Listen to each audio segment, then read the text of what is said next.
déjà organisée par Maître Caroge-Ezekiel.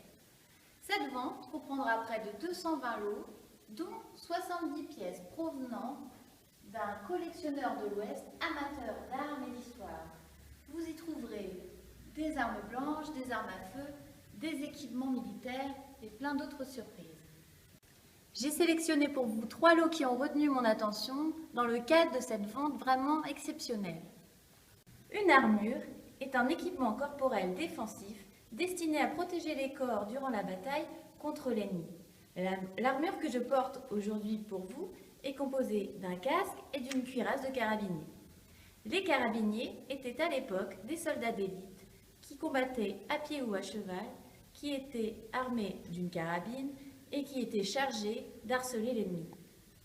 La bombe est frappée 1826. On y voit un bandeau et des rosaces en fer. Le cimier, qui servait à agrandir la silhouette et impressionner l'adversaire, est orné de gaudron en laiton. La chenille, quant à elle, est en crin rouge. La cuirasse en fer est recouverte d'une feuille de laiton. On y voit un motif de coque sur fond rayonnant. Les épaulières et la ceinture sont en cuir. Cette armure est caractéristique des armures de la monarchie de Juillet, période qui marquera la fin de la royauté en France avec Louis-Philippe.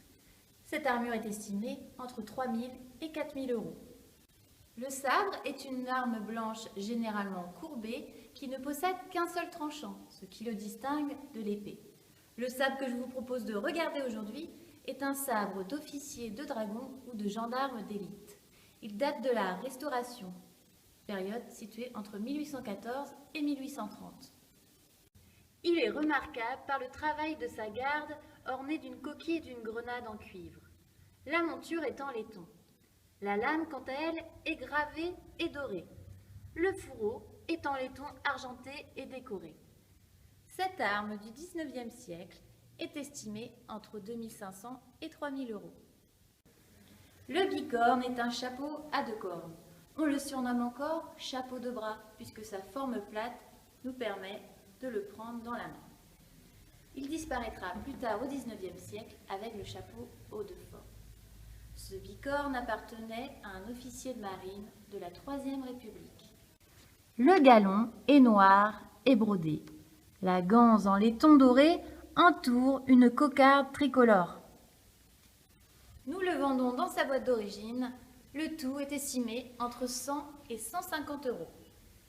C'est fini pour aujourd'hui. N'hésitez pas à venir voir les expositions samedi et lundi. La vente sera disponible en live et toutes les informations sont sur notre site internet. À bientôt!